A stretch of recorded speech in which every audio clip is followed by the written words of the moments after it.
Petrol डिझेलसह खाद्यतेलाचाही वापर जपून करा. वर्षभर सोनं खरेदी आणि परदेशाचा प्रवास टाळा. आखाती देशांमधील संकटामुळे पंतप्रधान मोदींचं देशवासियांना आवाहन.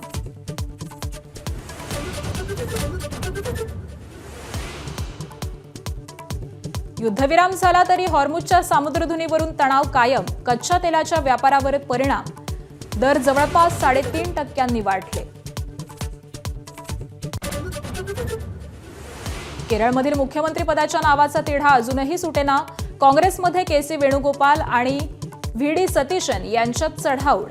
विलंबावरून पंतप्रधान मोदींची काँग्रेसवर टीका. बंधू अशोक खरात प्रकरणी रुपाली चाकणकरांची 6 तास एसआयटी चौकशी. खरातसोबतचे आर्थिक व्यवहार आणि इतर नेत्यांच्या हजेरीवरूनही सवाल. एसआयटीच्या सर्व प्रश्नांची उत्तरं दिल्याचा चाकणकरांचा दावा.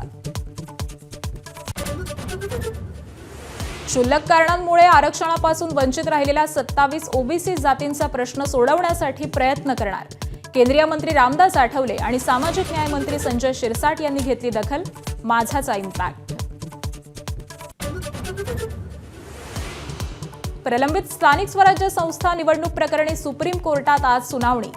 20 जिल्हा परिषदा आणि त्यातील पंचायत समित्यांच्या प्रलंबित निवडणुकांबाबत निर्णयाची अपेक्षा. ज्येष्ठ अभिनेत्री उषा चव्हाण यांचा सरकारला पुरस्कार परत करण्याचा गंभीर इशारा. जमिनीच्या वादातून उषा चव्हाण संतापल्या. फेसबुकवर पोस्ट लिहित व्यक्त केली नाराजी.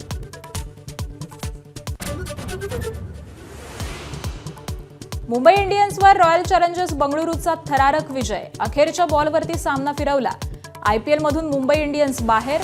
प्लेऑफच्या आशाही जवळपास संपुष्टात. एबीपी माझा, उघडा डोळे बघा नीट.